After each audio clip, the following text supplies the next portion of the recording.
ومن سيئات أعمالنا من يهده الله فلا مضل له ومن يضلله فلا هادي له ونشهد أن لا إله إلا الله وحده لا شريك له ونشهد أن سيدنا ونبينا وحبيبنا ومولانا محمدا صلى الله عليه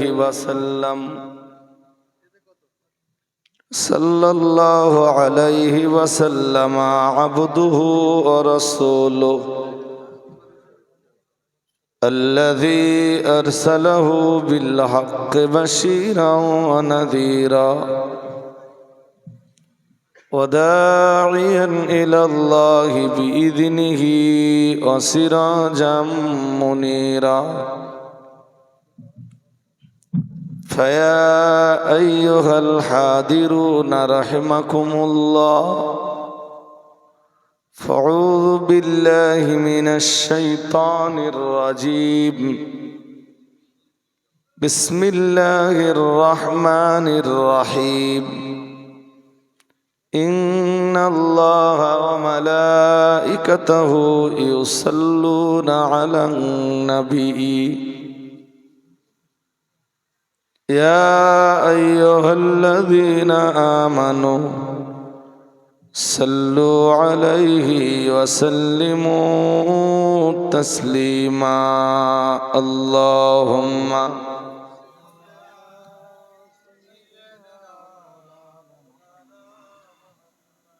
وعلى آله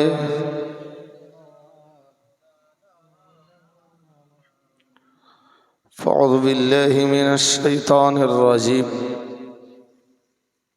هل يستوي الأعمى والبصير ولا الظلمات ولا النور صدق الله المولانا العظيم قال رسول الله صلى الله عليه وسلم إن الملائكة لتضع أجنحتها رضا لطالب العلم صدق رسوله النبي الكريم ভাই এখন আর উঠে বাড়ি যাওয়ার মতো পরিস্থিতি নেই। মাদ্রাসা কর্তৃপক্ষ বলি আর আজকের এই মজলিসের আয়োজক মণ্ডলী বলি, আপনাদের জন্য অনেকটা রান্না বান্না করেছেন। আর আমি এই রাত্রে উঠে এখন অজনসিহত করে না আপনাদের কষ্ট দেব আর না এই রান্না বান্না বা তাবারুক থেকে আপনাদের মাহরুম করব। কেউ চলে যান, আমি এটা এখন আর চাইব না, বরং চাইব আখেরি দোয়া মোনাজাত হবে। সবাই একটু আখেরি দোয়া মোনাজাতে আপনারা শরীক হবেন। মাদিন সাহেব হুজুর একটু পরিদর্শন করছেন, যে পরিদর্শনটা হুজুরের খুবই দরকার।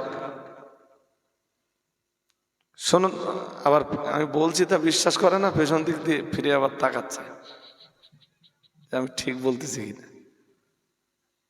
আমি তো বলছি যে উনি পরিদর্শন করছেন, আপনাদের কি মন চাচ্ছে যদি তাহলে চলেন সবাই মিলে ঘুরে আসি, এসে তারপর আখিরি দোয়া করবানি।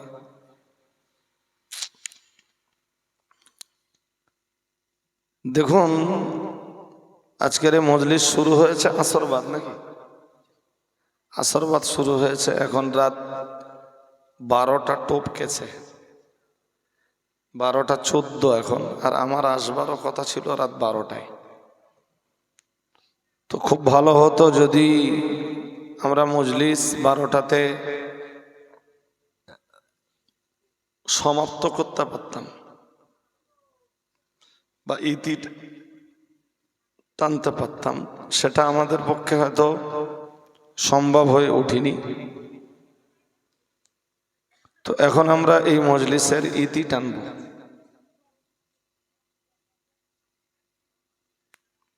আমি একটা দুটো কথা শুধু আপনাদেরকে বলবো। ভাই, কাজের মানুষ আলাদা, সমালোচনা করার মানুষ আলাদা। শুনছেন নাকি? কাজের মানুষ আলাদা, সমালোচনা করার মানুষ আলাদা।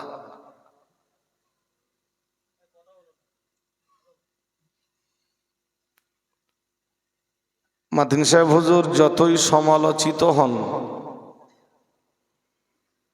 এবং মুফতি সাহেব হুজুর যতই সমালোচিত হন, বা আমরা অল ইন্ডিয়া সুন্নাত ওয়াল জামাআতের সাথে যারাই জড়িয়ে আছি, এই ব্যাপক সমালোচনার পরেও ছেলেদের এবং মেয়েদের জন্যে এ বাঙালি জাতিকে অনেকগুলি শিক্ষা প্রতিষ্ঠান উপহার দিতে পেরেছি। আলহামদুলিল্লাহ বললেন না তো? আমি বললাম না যে আমি ওয়াজ করব না, আমি একটা দুটো প্রাসঙ্গিক কথা বলছি।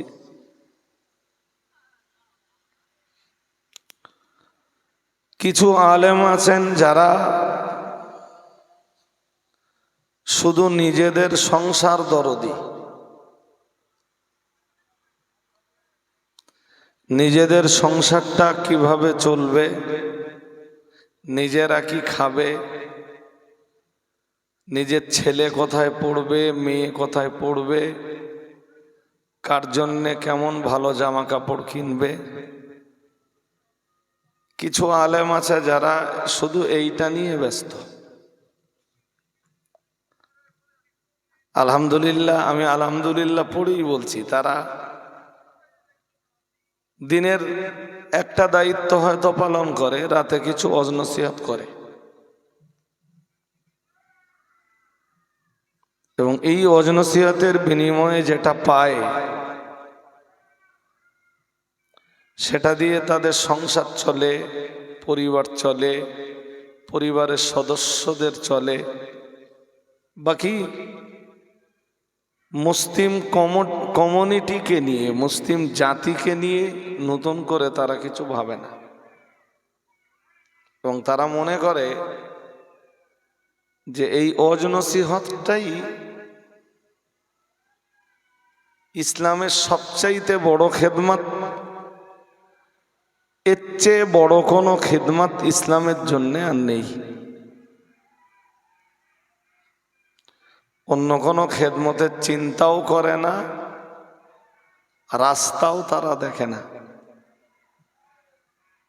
কখনো কোনো স্বপ্নও কখনো দেখে না। মাতিন সাহেব হুজুর যখন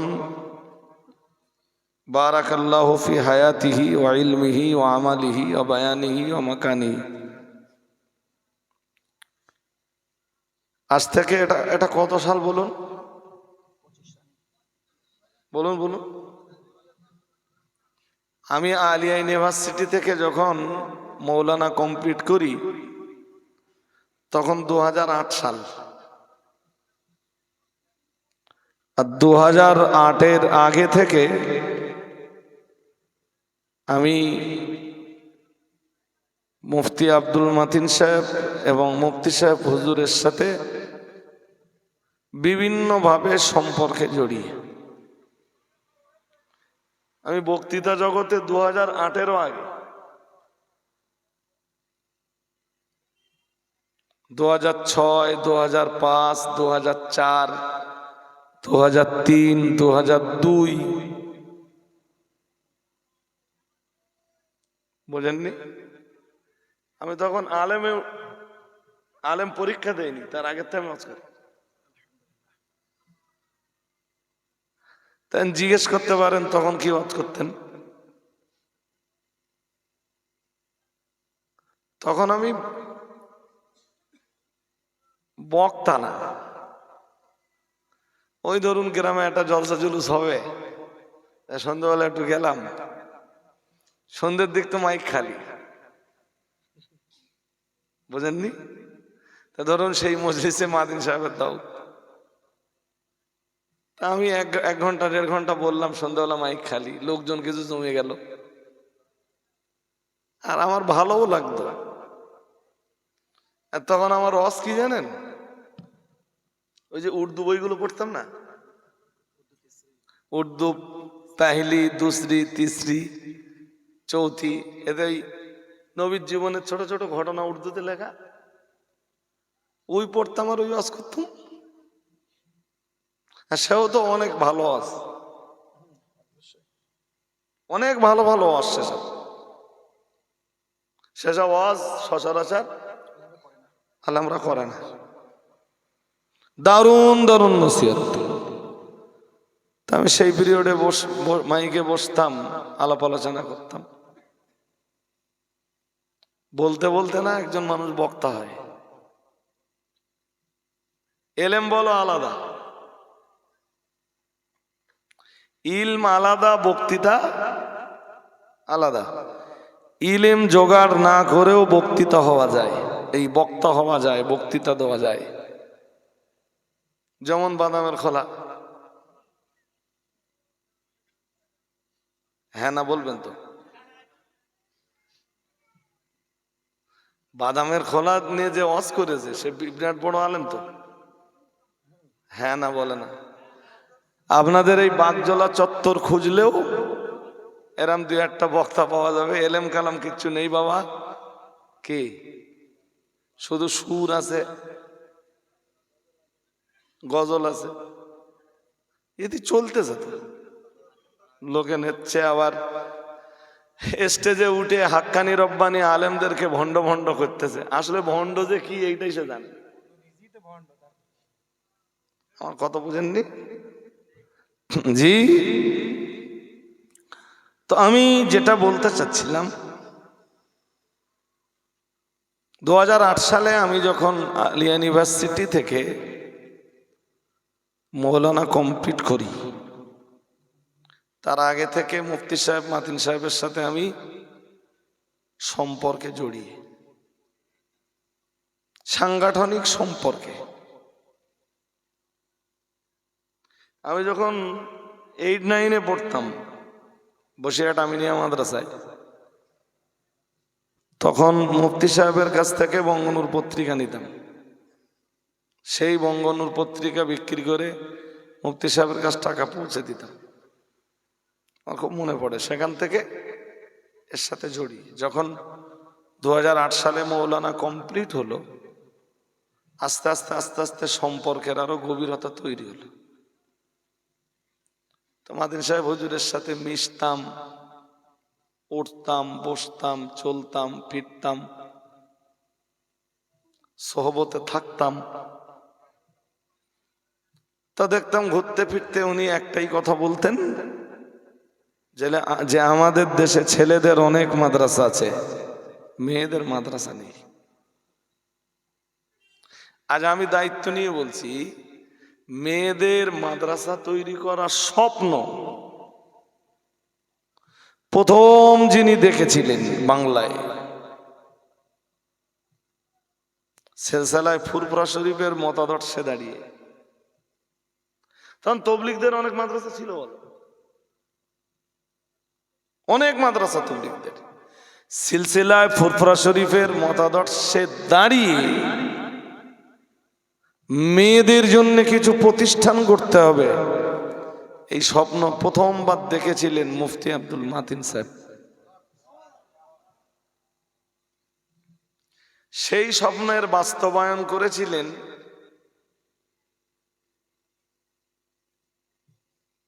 মুফতি আব্দুল মাতিন সাহেব। আমার যতদূর মনে পড়ে সম্ভবত 2010 সাল, কত 2011 যে না 2012 সালে যে খাদিজা মাদ্রাসা, সেও মাতিন সাহেবের স্বপ্ন। মাতিন সাহেব হুজুরি বলেছিলেন যে ছেলেদের অনেক এতিমখানা আছে, মেয়েদের নেই। মেয়েদের জন্য আমি একটা এতিমখানা করব।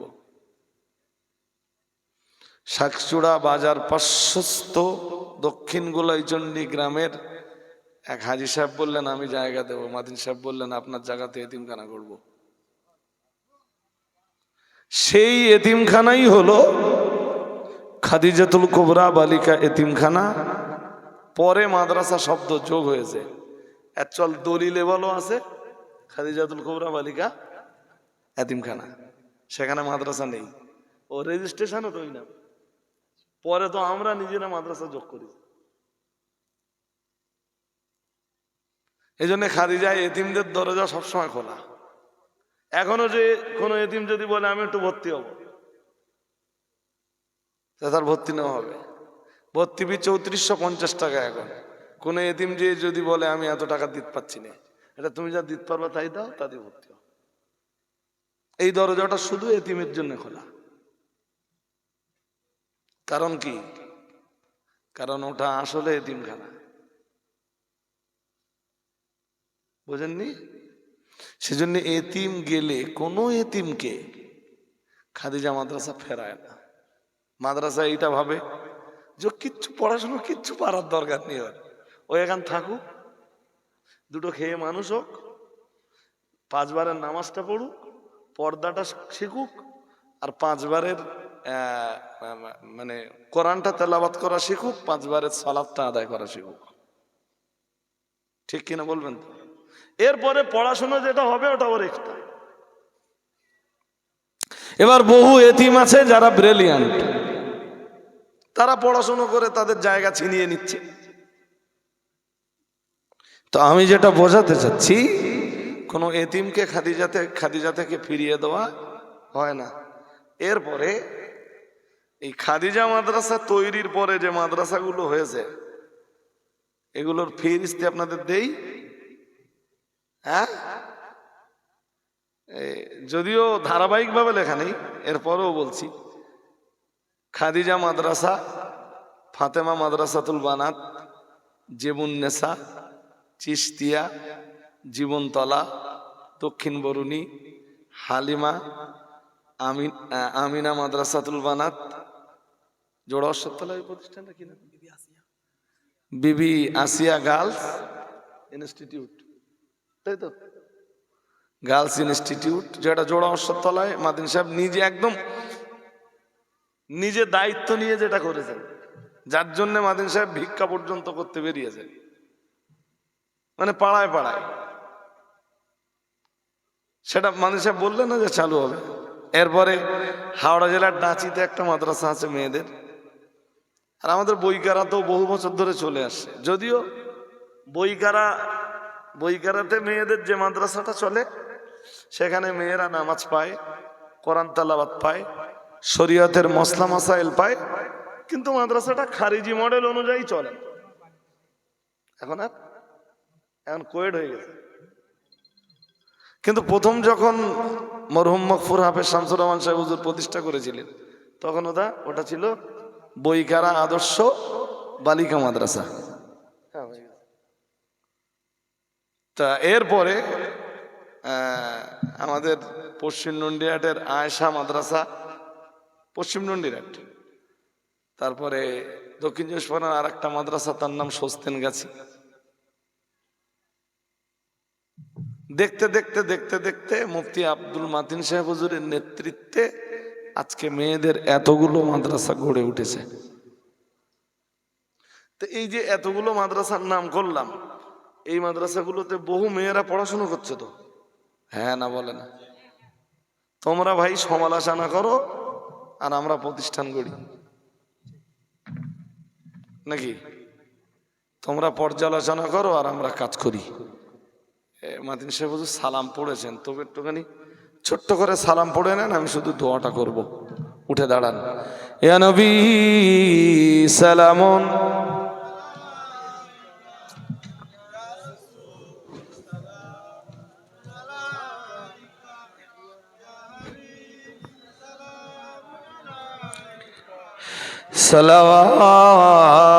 সালাওয়াতুল্লাহি আমরা যে আপনার দিওয়ানা, আপনি যে মোদের ঠিকানা। কবে যাব আবার মদিনা, পাঠালাম সালামের নজরানা। ইয়া নবী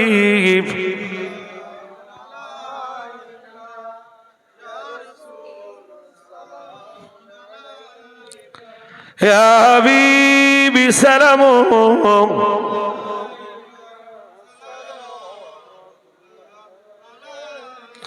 হাসরের কঠিন দিবসে কি আছে মোদের নসিবে। ওই দিনের কঠিন সময়ে ভুলো না পাপী উম্মতের। ইয়া নবী ইয়া রাসূল সালামুন, ইয়া হাবিব